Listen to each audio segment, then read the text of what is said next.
Na vila de Seifertal, sul da Prússia, um menino de 8 anos sonhando em voar pulou da janela do segundo andar segurando um guarda-chuva como paraquedas improvisado. O guarda-chuva não aguentou a tensão, virou ao avesso e o menino caiu num canteiro de flores, quebrando a perna.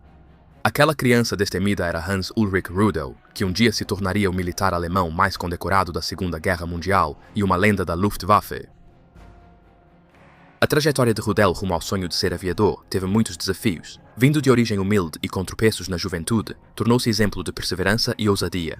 Durante toda a sua carreira, Rudel seguiu sua máxima pessoal: só está perdido quem se dá por perdido, uma filosofia que o guiou por inúmeros encontros com a morte. Como piloto de bombardeiro Stuka, Rudel mostrou coragem e habilidade excepcionais, realizando mais de 2.500 missões de combate e destruindo centenas de veículos, tanques e encouraçados inimigos. Sua determinação em superar grandes obstáculos e ferimentos graves, como a perda de uma perna, garantiu seu destaque como um dos ases mais célebres da Segunda Guerra Mundial. A trajetória de Rudel, do salto de fé na infância aos céus perigosos da guerra, foi marcada por determinação e vontade incansável de conquistar o impossível.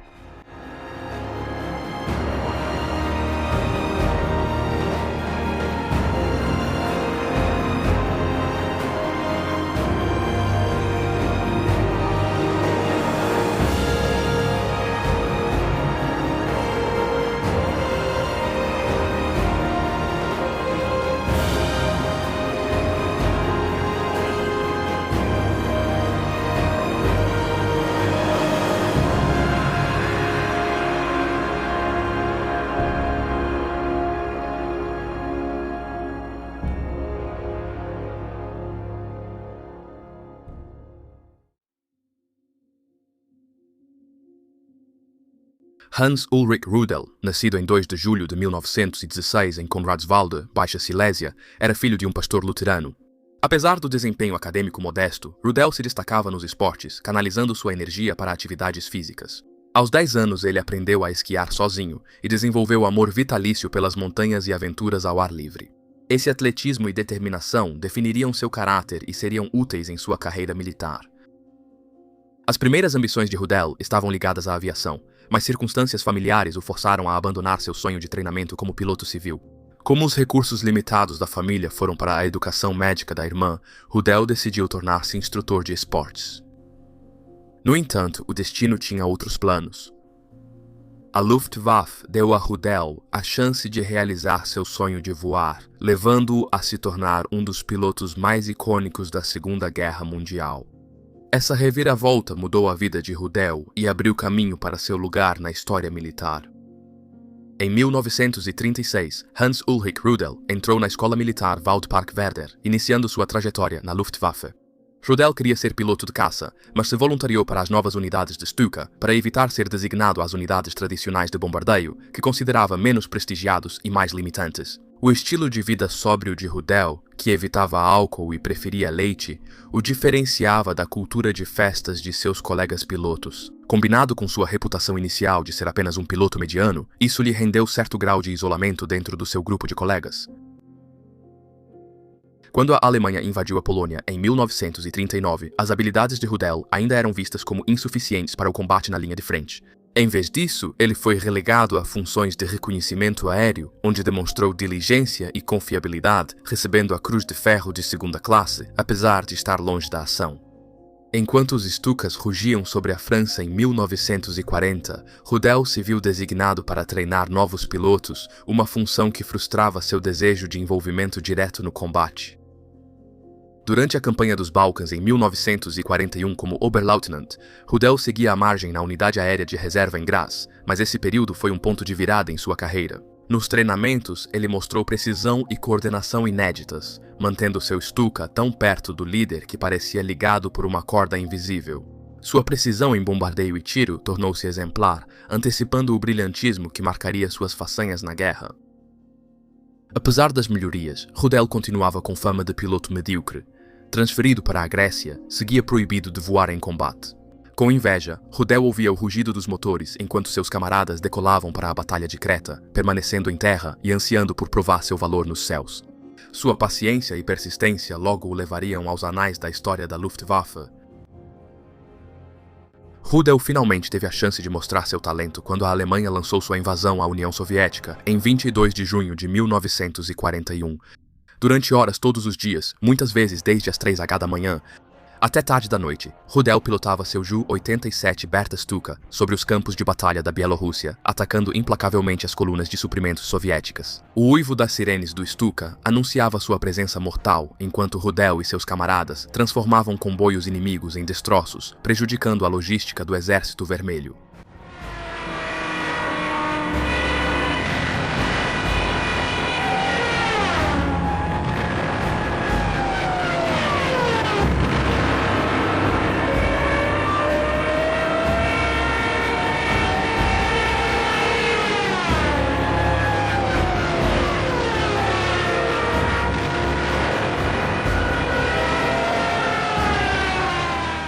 Nos céus, Rudel encontrou um espírito afim e mentor em Hauptmann Ernst Siegfried Steen, líder do Grupo 3 do Stuka Geschwader, conhecido como Ala Immelmann, uma unidade nomeada em homenagem ao famoso as-alemão da Primeira Guerra Mundial, Max Immelmann. Steen logo percebeu a ousadia e precisão de Rudel, chamando-o de aquele maluco por mergulhar perigosamente baixo nos ataques para ser preciso. Essa audácia mostrava o compromisso de Rudel com a profissão e sua disposição de ir além, mesmo sob extremo perigo. A ousadia de Rudel chamou atenção. Em 18 de julho de 1941, recebeu a Cruz de Ferro de primeira classe, destacando sua reputação como piloto excepcional. Isso marcou o início de uma carreira notável na Frente Oriental, onde Rudel continuaria a aprimorar suas habilidades e garantir seu lugar entre os ases mais celebrados e condecorados da Luftwaffe. Sua parceria com Stein e suas missões incansáveis sobre o território soviético estabeleceram a base para os feitos lendários que viriam a seguir. A Ala Immelmann logo se juntou ao cerco de Leningrado, onde, em 16 de setembro de 1941, seus Stukas atacaram o formidável couraçado soviético Marat, um gigante de 23.500 toneladas pego em águas abertas. Rudel, junto com seu mentor Hauptmann Ernst Friedrich Steen, liderou o ataque. A bomba de Steen caiu perto do alvo, enquanto a de 1.000 libras de Rudel atingiu o navio, causando danos devastadores. No entanto, quando os relatórios confirmaram que o Marat havia sobrevivido ao ataque, Rudel ficou tomado pela determinação de terminar o trabalho. Sem se abalar pelo intenso fogo antiaéreo em torno de Kronstadt, que comparou ao juízo final, Rudel enfrentou caças e forte barragem para realizar seu segundo ataque em 23 de setembro. Desta vez, ele carregava uma bomba de 2.000 libras, uma arma de imenso poder destrutivo. Voando baixo para garantir a precisão, Rudel lançou a bomba de uma altitude perigosamente baixa de 900 pés, totalmente concentrado em atingir seu alvo. Em sua fixação, ele não considerou o raio de fragmentação da bomba, que se estendia até 3.000 pés. A onda de choque atingiu o Ju-87, fazendo Rudel desmaiar brevemente e quase derrubando o avião na água. Voando a 3 metros da superfície, ele recobrou a consciência ao ouvir os gritos de seu artilheiro traseiro, Alfred Sarnowski. "Ela está explodindo, senhor." A bomba de Rudel atingiu o alvo, causando uma explosão que devastou o Marat e deixou o navio gravemente danificado e adernado. Essa ousada incursão consolidou a reputação de Rudel como um piloto de Stuka, destemido e incansável, disposto a correr riscos extraordinários para atingir seus objetivos. A destruição do Marat foi um dos momentos mais marcantes da carreira de Rudel. Rudel passou o inverno brutal de 1941 no setor de Rjev, suportando algumas das condições mais severas da Frente Oriental. Forças alemãs, debilitadas pela falta de suprimentos, combustível congelado e casos de congelamento, enfrentaram ataques constantes de divisões siberianas soviéticas preparadas para o frio. Nessas circunstâncias desesperadoras, Rudel e seus companheiros pilotos de Stuka tornaram-se a tênue linha de defesa, decolando repetidas vezes para repelir ataques terrestres soviéticos. Em várias ocasiões, os Stukas tiveram que defender seus aeródromos, metralhando e bombardeando forças inimigas que ameaçavam suas posições. Mesmo com esses desafios, a habilidade e determinação de Rudel foram notadas. No Natal de 1941, ele recebeu a Cruz Alemã em ouro, importante condecoração por suas contribuições ao esforço de guerra. Poucas semanas depois, em janeiro de 1942, recebeu a Cruz de Cavaleiro, consolidando sua reputação como um dos pilotos mais habilidosos da Luftwaffe. Logo após, Rudel foi transferido temporariamente para a Escola de Voo de Reserva em Graz como instrutor. Durante a viagem para Graz, ele fez um rápido desvio à sua vila natal, onde se casou, marcando sua carreira com um feito pessoal. Esse breve momento de normalidade em meio ao caos da guerra marcou o início de um novo capítulo para Rudel, que logo voltaria à frente oriental para seguir sua campanha contra as forças soviéticas. A abordagem de Rudel ao treinamento era tão rigorosa quanto seu estilo de combate, impondo às equipes exercícios aéreos intensos e treinamento físico. Corridas matinais e nados à tarde eram inegociáveis. Era como se ele os estivesse preparando para um triatlo com um toque de missões de bombardeio. O compromisso de Rudel com a excelência compensou, pois seu esquadrão de treinamento, a Staffel, tornou-se formidável, chegando a se voluntariar para apoiar tropas de montanha no terreno desafiador do Cáucaso. Sobrevoando as majestosas montanhas Elbrus, Rudel ficou hipnotizado pela beleza dos picos nevados, prados verdes e flores vibrantes. Por um breve momento, a guerra desapareceu de sua mente. Por um tempo, esqueci completamente das bombas que estava carregando e do objetivo, ele lembrou mais tarde. É um raro vislumbre do lado humano de um homem tão frequentemente marcado por sua determinação inabalável. Mesmo durante a guerra, a beleza da natureza ainda podia detê-lo. Prova de que nem mesmo um as do Stuka é imune ao encanto das flores das montanhas. Mas conhecendo Rudel, não teria demorado muito para que seu foco voltasse, pronto para mergulhar em ação, literalmente. Em setembro de 1942, Rudel havia alcançado um marco significativo, completando seu 50º voo operacional, um testemunho de seu compromisso incansável e resistência. Apenas 2 meses depois, em novembro, ele ultrapassou sua 600ª missão, marcando a ocasião comendo uma quantidade incomum de bolo. No entanto, qualquer celebração durou pouco, pois Rudel logo adoeceu com icterícia, uma condição que o deixou de cama. Ignorando os protestos de um médico irritado, Rudel, determinado, saiu cambaleando do hospital, doente, mas decidido a assumir o comando da primeira Staffel da ala Immelmann, agora na intensa batalha por Stalingrado.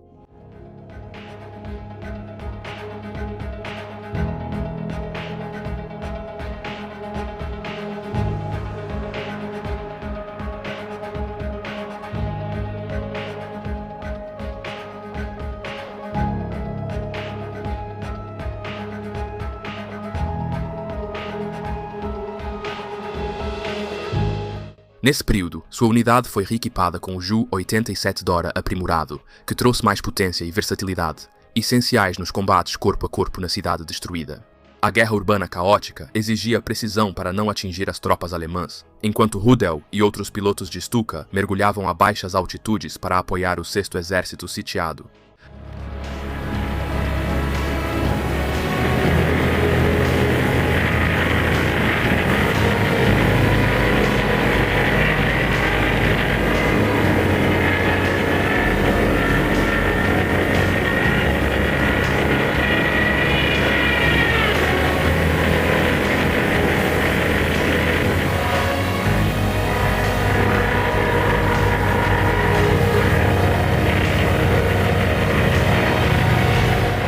Para Rudel, o estresse dos voos frequentes, a doença e a grande responsabilidade de ajudar seus camaradas cercados o levaram ao limite físico e mental.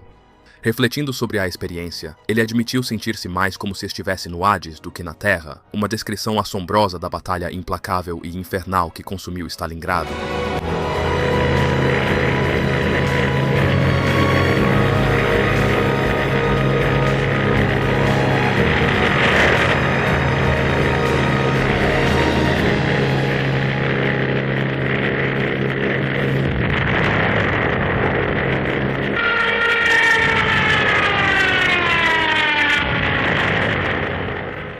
Apesar de sua condição, a dedicação e perícia de voo de Rudel foram vitais para as forças alemãs, exemplificando seu lema de que só está perdido quem desiste. A batalha por Stalingrado provaria ser um ponto de virada não apenas na guerra, mas também na crescente lenda de Rudel como o piloto mais incansável e resiliente da Luftwaffe.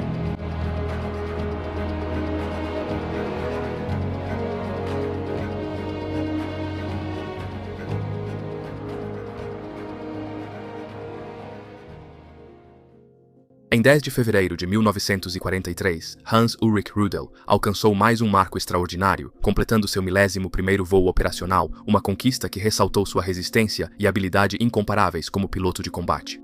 Logo após, foi promovido a tenente de voo e recebeu uma licença de férias de que tanto precisava. Durante a pausa, Rudel capitaneou a equipe de esqui da Luftwaffe em um torneio na Áustria, recarregando as energias antes de voltar ao serviço.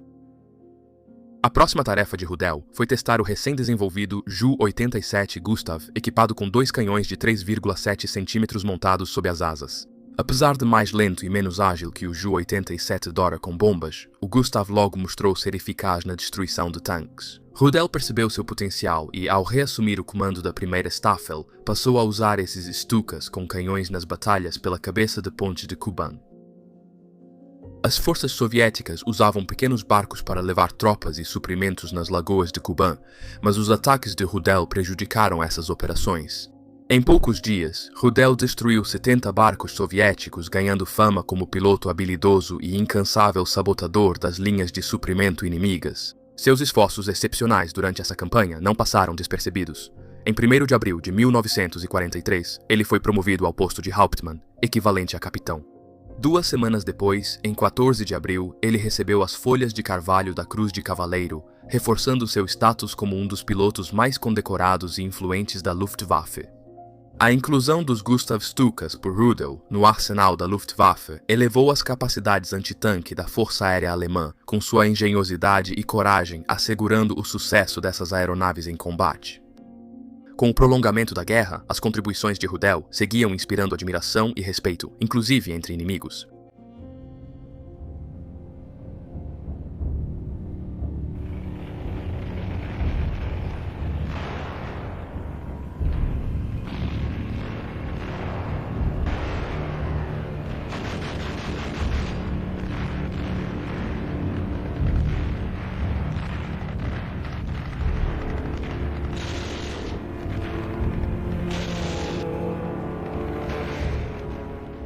Em julho de 1943, Hans Ulrich Rudel e seus Stukas desempenharam um papel crucial na Batalha de Kursk, a maior batalha de tanques da história e uma tentativa desesperada dos alemães de retomar a iniciativa na frente oriental.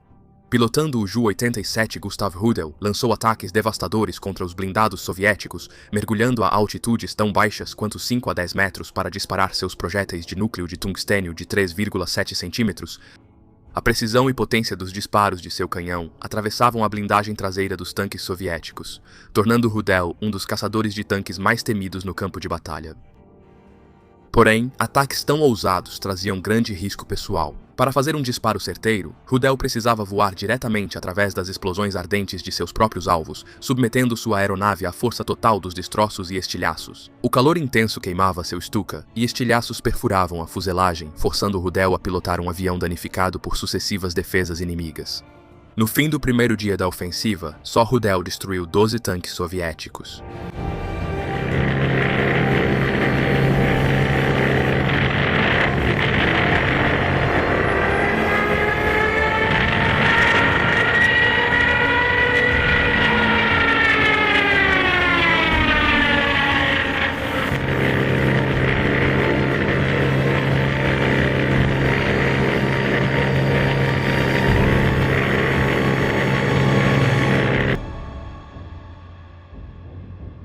Enquanto os Stukas Gustav de Rudel caçavam tanques, os Dora bombardeavam posições soviéticas de artilharia antiaérea, um pesadelo para os pilotos da Luftwaffe. Outros voavam acima para proteger os Stukas dos caças soviéticos. Apesar disso, a Batalha de Kursk foi uma batalha brutal e custosa. Os alemães causaram pesadas baixas e destruíram muitos tanques e soldados soviéticos. Pressões geopolíticas afetavam muito o alto comando alemão. Com o desembarque anglo-americano na Sicília, Adolf Hitler, temendo nova frente no sul da Europa, mandou cancelar a ofensiva em Kursk. A batalha, planejada como o último grande avanço alemão no leste, tornou-se uma vitória decisiva soviética e o ponto de virada na frente oriental. Para Rudel, a ferocidade de Kursk foi mais uma prova de sua determinação, e seus esforços consolidaram ainda mais seu legado como um dos mais letais pilotos de Stuka.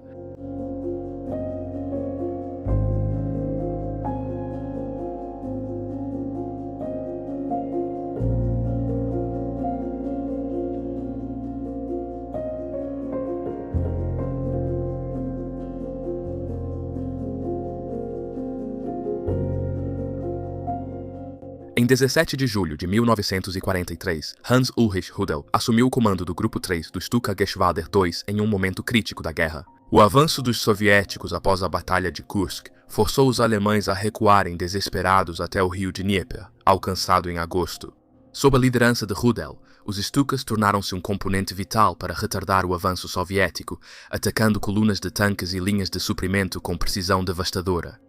Sua destemidez e habilidade tática foram fundamentais para ganhar tempo precioso para a Wehrmacht durante essa fase caótica da Frente Oriental. As habilidades de Rudel em destruir tanques continuaram evoluindo. Pilotando o Ju-87, Gustav, armado com canhão, ele destruía tanque após tanque, chegando a 100 destruições confirmadas até o outono de 1943. Esse marco fortaleceu sua reputação como principal piloto de ataque ao solo da Luftwaffe, e suas conquistas chamaram a atenção da liderança nazista. Em 25 de novembro de 1943, Rudel foi chamado à Toca do Lobo, quartel-general de Hitler na Prússia Oriental, onde recebeu as espadas da Cruz de Cavaleiro. A condecoração, uma das maiores honrarias das Forças Armadas alemãs, reconhecia suas contribuições únicas para o esforço de guerra. Apesar do rumo sombrio da guerra, Rudel seguiu como símbolo de resistência para a combalida Luftwaffe, mesmo com as chances cada vez mais desfavoráveis para a Alemanha. Os Stukas de Rudel, sempre requisitados, foram deslocados da Frente Sul para ajudar a romper o cerco ao bolsão de Cherkassy e depois voltaram ao sul para apoiar operações ao norte de Odessa. Em 20 de março de 1944, Rudel havia recebido mais uma promoção, agora ostentando o posto de major. Logo depois, ele comandou um ataque ousado a uma ponte estratégica no Dniester, missão que testou sua coragem de formas inesperadas. Na missão, um novo piloto teve dificuldades para manter a formação, ficou para trás, foi atacado por caças soviéticos e fez pouso de emergência em território inimigo. Rudel viu a tripulação do avião abatido acenando perto de seu avião destruído em um campo próximo. Sem hesitar, Rudel pousou seu próprio Stuka para tentar um resgate. Porém, o terreno lamacento prendeu sua aeronave, deixando ele e a tripulação expostos enquanto a infantaria soviética avançava. Sem alternativa, Rudel e sua equipe abandonaram o avião e fugiram a pé, perseguidos pelos soviéticos. Por 4 milhas, correram até o rio Dniester, desviando do fogo inimigo. O caminho terminou em um penhasco com vista para o rio. Sem medo, eles desceram a encosta íngreme, ferindo as mãos e rasgando as roupas nos arbustos espinhosos. Sangrando e exaustos, eles só pararam brevemente para recuperar o fôlego antes de mergulhar nas águas geladas do Dniester. A correnteza gelada era implacável, mas Rudel e os outros membros da tripulação do Stuka conseguiram chegar à outra margem, desabando de exaustão. No entanto, Henschel, um dos companheiros de Rudel, estava desaparecido. Mesmo com limitações físicas, Rudel se recusou a abandonar um homem. Ele mergulhou de novo no rio gelado tentando achar Henschel, mas tragicamente a corrente já o havia levado. Mais tarde, Rudel refletiu: se eu tivesse conseguido segurar Henschel, eu teria ficado com ele no Dniester. Após fugir das águas geladas do Dniester, Rudel e seus companheiros enfrentaram outro perigo: soldados soviéticos armados com metralhadoras Thompson. Sem saída, seus companheiros se renderam. Rudel, porém, recusou-se a desistir. Desviando de balas, tentou escapar desesperadamente. Uma bala soviética atravessou seu ombro, quase fazendo-o desmaiar, mas ele continuou, movido apenas pela força de vontade. À medida que a perseguição continuava, mais tropas soviéticas juntaram-se à caçada, algumas a cavalo, outras com cães vasculhando o terreno em busca do esquivo piloto do Stuka. Ao chegar ao topo de uma colina, Rudel tropeçou e desceu pelo outro lado, desabando na lama enquanto suas forças começavam a enfraquecer. Com o cair da noite e a chuva torrencial, os soviéticos o perderam de vista, dando-lhe um breve respiro. Apesar dos ferimentos e do cansaço, Rudel se forçou a continuar. O chão molhado pela chuva tornou sua fuga exaustiva. Cada passo era uma luta contra a lama e seus limites físicos. Ele correu quilômetros com os pés dormentes e o corpo à beira do colapso. Camponeses romenos compassivos ajudaram o aviador abatido, dividindo sua pouca comida e oferecendo breves alívios. Rudel atravessou 50 quilômetros em território inimigo naquela que mais tarde chamaria de a corrida mais difícil de sua vida, evitando a captura e contrariando todas as probabilidades. Quando finalmente voltou cambaleando para os braços de seus camaradas na ala Immelmann, o alívio e a euforia eram palpáveis. Porém, seu retorno triunfante foi ofuscado pela notícia da morte de Henschel, um lembrete do alto preço pago em situações tão desesperadoras. Com o aumento da reputação de Hans Ulrich Rudel, o alto comando nazista tentou mantê-lo em terra para preservar seu piloto mais famoso como símbolo e elevar o moral. Propostas de operações cada vez mais fantasiosas eram feitas para ele liderar, junto com demonstrações bizarras do marechal do Reich Hermann Göring. Em uma reunião, Göring apareceu vestido como um arqueiro medieval. Em outra, ele usou uma toga, ilustrando ainda mais sua excentricidade. Nesses momentos, Göring concedeu a Rudel duas honrarias únicas: a medalha de piloto de ouro com diamantes e a medalha de serviço de frente de ouro, essa com diamantes formando o número das 2.000 missões de Rudel. Apesar dos gestos, Göring tinha outras ideias sobre o aproveitamento de Rudel. Ele sugeriu que Rudel liderasse um novo esquadrão de Messerschmitt 410 para interceptar bombardeiros anglo-americanos.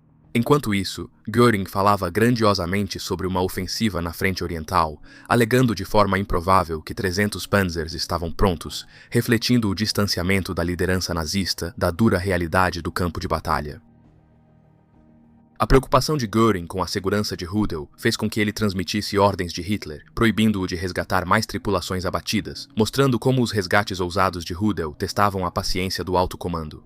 Embora suas façanhas ousadas e heroísmo no campo de batalha fossem lendários, os superiores de Rudel buscavam cada vez mais limitar sua exposição ao perigo, mesmo enquanto continuavam a explorar suas conquistas para fins de propaganda.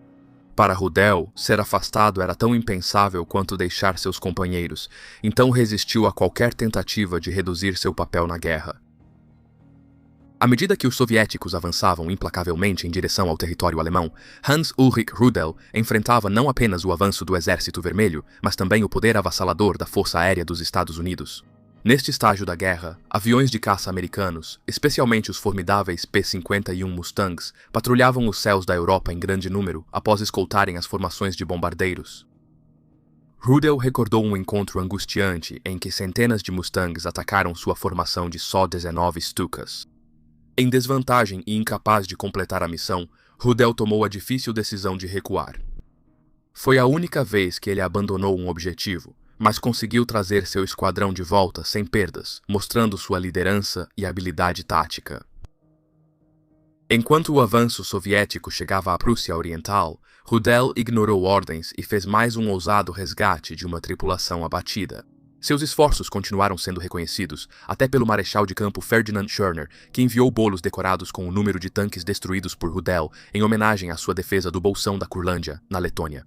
As sortidas incessantes de Rudel frequentemente o levavam ao limite da sobrevivência. Durante uma dessas missões, em meio à forte neblina, seu Stuka passou inadvertidamente diretamente sobre um grande avanço soviético. Quando disparos antiaéreos e de metralhadora explodiram ao redor, Rudel manobrou desesperado para escapar do metal cortante. O caos foi interrompido quando Ernst Geidemann, artilheiro traseiro, gritou: "Motor pegando fogo!" Chamas e óleo invadiram a cabine, obscurecendo a visão de Rudel e selando seu destino.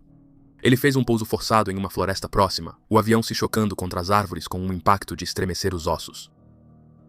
Tanto Rudel quanto Geidemann ficaram feridos no acidente. Geidemann, que era médico, sofreu 3 costelas quebradas, mas conseguiu reunir forças para tratar Rudel, que tinha um pedaço de metal cravado na coxa e estava com concussão. Mesmo ferido e após dura provação, assim que se recuperou, ele liderou seu esquadrão de volta à batalha, destruindo a coluna soviética que quase o matou. O incidente mostrou a determinação inabalável de Rudel em lutar, mesmo diante da morte, tornando-se marca de sua carreira lendária na guerra. Com a guerra se intensificando contra a Alemanha, Hans Ulrich Rudel enfrentou outro desafio inesperado ao retornar à Romênia. Ao se aproximar do campo de aviação, seus Stukas foram atacados por baterias antiaéreas romenas, pois o país havia mudado de lado e se aliado aos aliados, não por forças soviéticas. Demonstrando sua audácia característica, Rudel respondeu ameaçando bombardear o quartel-general do comodoro da Força Aérea Romena, Emanuel Ionescu. O ultimato forçou Ionescu a deixar os Stukas usarem o campo de aviação por mais tempo, evitando desastre imediato. No comando da ala Immelmann, Rudel direcionou operações para proteger a retirada do exército alemão da Romênia para a Hungria. Essa tarefa árdua fez com que ele alternasse entre pilotar os confiáveis Ju-87 e os mais novos e rápidos FW-190F de ataque ao solo, que ofereciam maior velocidade e poder de fogo para combater as forças soviéticas cada vez mais dominantes. A retirada foi desesperada, com a unidade de Rudel dando apoio aéreo essencial para atrasar os soviéticos.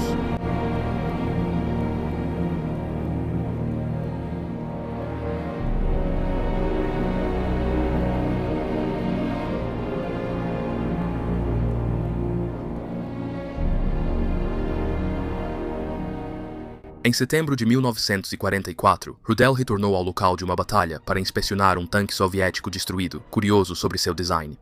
Sobreviventes escondidos nos destroços armaram uma emboscada com um canhão antiaéreo para atingir o avião de Rudel.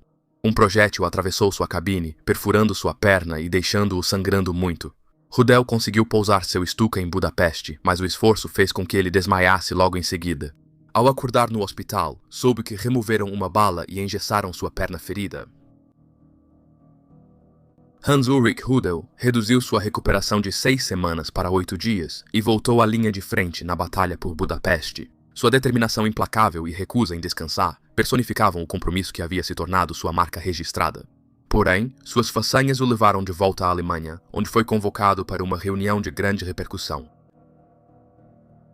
Desta vez, Rudel se viu frente a frente não apenas com o radiante Hermann Göring, mas também com Adolf Hitler e a maioria do alto comando nazista.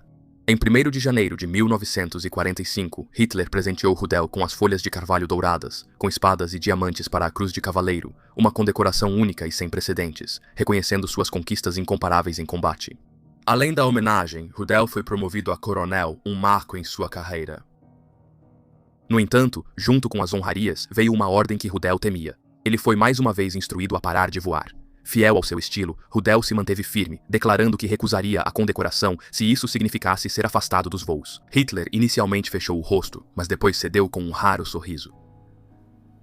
Tudo bem. Você pode continuar voando, ele concedeu, permitindo que Rudel voltasse aos céus. De volta a Budapeste, Rudel manteve sua campanha intensa e recebeu a medalha húngara de bravura do líder húngaro Ferenc Szálasi pelo apoio vital nas batalhas. Ignorando ordens para parar de voar e ameaças disciplinares, Hans-Ulrich Rudel seguiu sua missão de defender o decadente Terceiro Reich. Sua habilidade em combate foi essencial nos últimos meses da guerra. Rudel desempenhou um papel fundamental ao ajudar o marechal de campo Ferdinand Schörner a fortificar uma nova linha defensiva na Silésia, além de auxiliar o Reichsführer SS Heinrich Himmler na defesa da Pomerânia e de Frankfurt do Oder, regiões críticas sob intenso ataque soviético.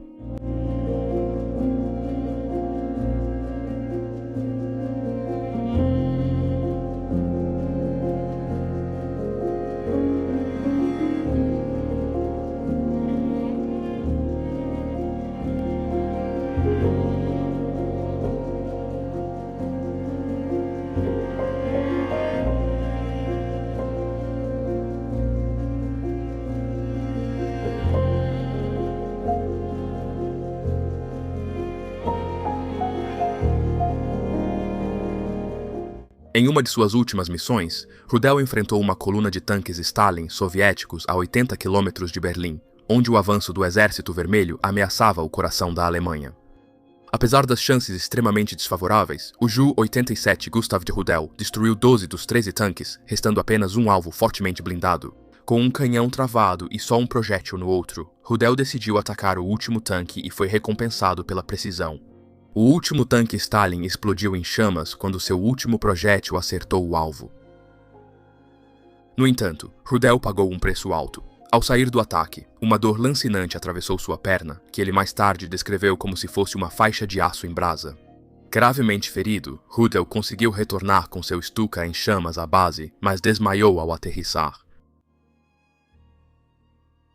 Hans-Ulrich Rudel despertou numa mesa de cirurgia perto de Silo, seu corpo ferido simbolizando a intensidade de suas últimas missões. Uma perna estava engessada, mas a outra foi amputada, um golpe devastador para quem vivia para os céus. Rudel, porém, recusou-se a se desesperar, encontrando consolo nas lembranças dos camaradas que fizeram o sacrifício supremo. Nos dias que se seguiram, flores e presentes chegaram em grande quantidade do público alemão admirador, uma homenagem ao As que se tornou um símbolo de resiliência diante de adversidades implacáveis. No bunker do Zoológico de Berlim, Rudel mal se permitiu tempo para se recuperar. Em abril de 1945, com o fim da guerra se aproximando rapidamente, ele voltou ao cockpit, determinado a contribuir com o pouco que podia para a defesa alemã enfraquecida.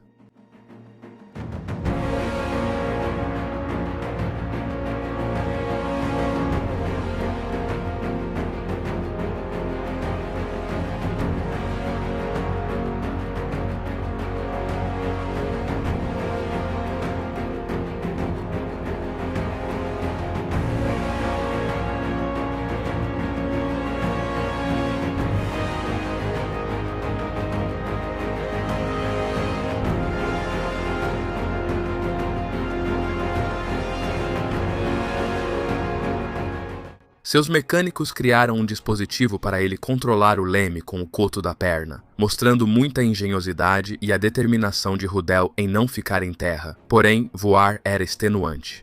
O atrito reabria seus ferimentos, espalhando sangue pelo cockpit e motor nas missões. Apesar da dor e das limitações, Rudel continuou voando enquanto a Alemanha enfrentava a derrota. Para Rudel, voar era uma vocação da qual ele não abriria mão, independentemente do custo.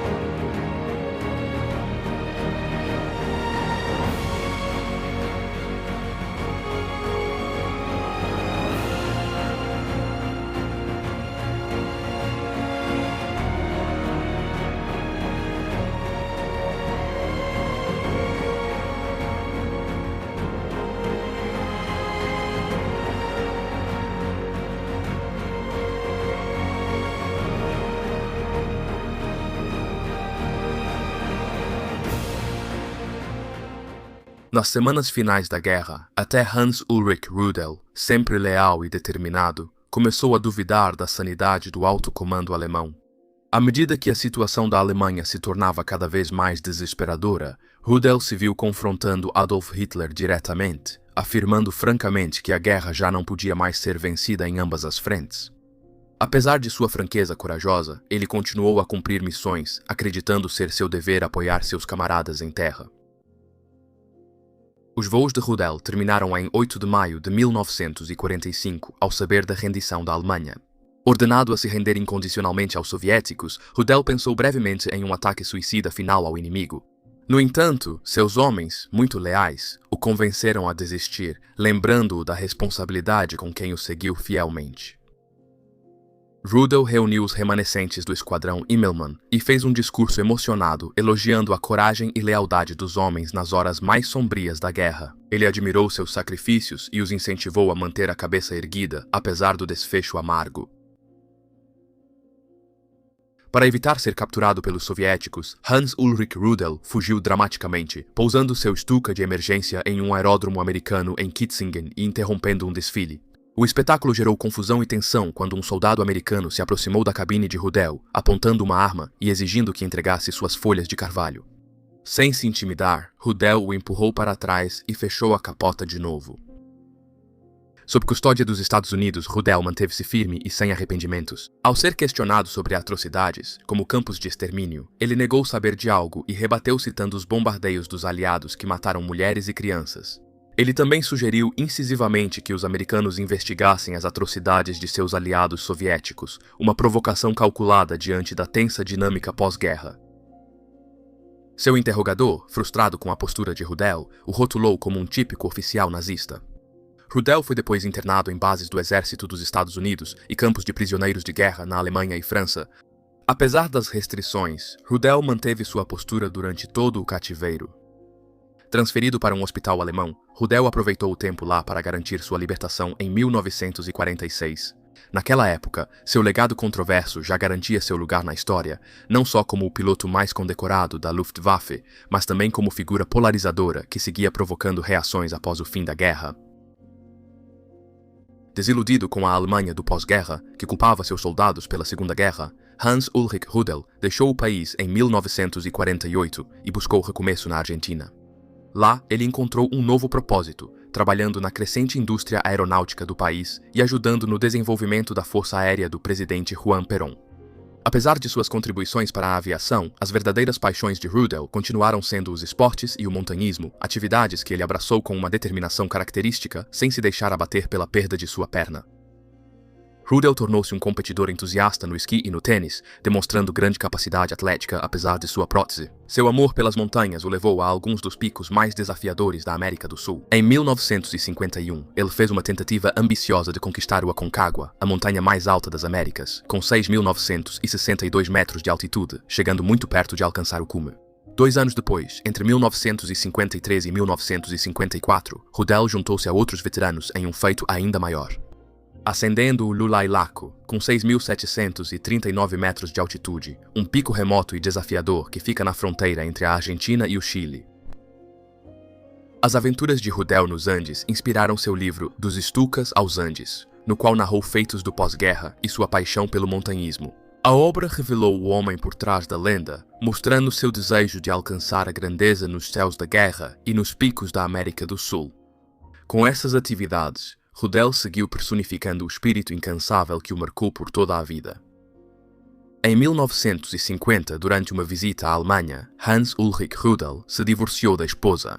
Ela recusou-se a se juntar a ele na Argentina, preferindo ficar na Alemanha com os 2 filhos. A separação foi agravada pela decisão dela de vender as valiosas medalhas de Rudel, incluindo a Cruz de Cavaleiro com diamantes, para um colecionador americano, um duro golpe para ele, que valorizava esses símbolos de seu serviço na guerra. Mesmo com problemas pessoais, a carreira de Rudel prosperou. Usando sua reputação e contatos, ele se destacou como representante de grandes empresas como a Siemens e outros fabricantes. Seu trabalho garantiu renda estável e permitiu seguir suas paixões, iniciando um novo capítulo na América do Sul, enquanto continuava figura polêmica no pós-guerra. A vida de Hans Ulrich Rudel, após a guerra, foi marcada por controvérsias ligadas às suas crenças políticas e conexões com ex-nazistas. Com a ajuda do presidente paraguaio Alfredo Stroessner, Rudel ajudou a proteger Josef Mengele, o notório médico de Auschwitz, por quase 3 décadas. Apesar disso, Mengele supostamente via Rudel com desdém, descartando suas opiniões como semelhantes ao material estúpido antinazista despejado sobre os jovens alemães desde 1945, destacando tensões, mesmo dentro de seus círculos ideológicos compartilhados. As opiniões de Rudel continuaram fortemente ligadas à sua ideologia de guerra. Ele defendia outra agressão à União Soviética e mantinha postura inflexível, divergindo da maioria na Alemanha pós-guerra. Rudel criticou duramente oficiais do exército alemão que, segundo ele, não apoiaram plenamente Adolf Hitler, distanciando-se ainda mais da narrativa da Alemanha pós-guerra. No fim dos anos 1950, Rudel voltou à Alemanha Ocidental, onde suas ligações políticas atraíram novo escrutínio. Ele entrou no Partido do Reich alemão, de direita nacionalista, reforçando sua imagem polêmica. Suas atividades políticas chamaram atenção, especialmente em 1976, quando seu convite para uma noite com oficiais da ala Immelmann causou alvoroço na Bundeswehr. A ligação de Rudel com um partido neonazista foi vista como afronta aos princípios democráticos das forças armadas alemãs pós-guerra, gerando reação negativa do público e instituições. A vida de Hans Ulrich Rudel chegou ao fim em 21 de dezembro de 1982, quando ele sucumbiu a uma hemorragia cerebral aos 66 anos de idade. Mesmo após a morte, Rudel continuou sendo uma figura controversa. Seu funeral em Dornhausen reuniu antigos companheiros, muitos dos quais ainda o consideravam um herói. Entre os presentes estavam veteranos usando suas cruzes de cavaleiro. Alguns presentes, firmes em suas crenças, fizeram uma última saudação nazista, ato que causou indignação e evidenciou as tensões ligadas à vida de Rudel e à ideologia que representava. A extraordinária coragem, habilidade incomparável, autossacrifício e resistência aparentemente ilimitada de Hans Ulrich Rudel são inegáveis. Durante a carreira, ele arriscou a vida 6 vezes para resgatar companheiros cujas aeronaves haviam sido abatidas, mostrando dedicação rara, mesmo em guerra. Rudel foi abatido 30 vezes, mas nunca por aviões inimigos, sempre devido ao intenso fogo antiaéreo que enfrentava em ataques a baixa altitude. Ao longo de impressionantes 2.530 missões de combate, um recorde sem igual na história da aviação, Rudel realizou feitos que solidificaram seu lugar como um dos mais habilidosos aviadores de combate de todos os tempos. Ele destruiu pessoalmente 547 tanques, 2.000 alvos terrestres, o couraçado soviético Marat, 2 cruzadores e um contra-torpedeiro. Seu sucesso no campo de batalha chamou a atenção de Joseph Stalin, que ofereceu 100.000 rublos pela cabeça de Rudel, evidenciando o impacto que teve na frente oriental. Até o marechal alemão Ferdinand Schörner, famoso por sua exigência, disse que Rudel valia por uma divisão inteira, o que não era muito exagero. A combinação de eficácia de combate incomparável de Rudel fez dele não apenas um piloto, mas uma lenda, cujas conquistas durante a guerra permanecem sem paralelo na história da aviação militar.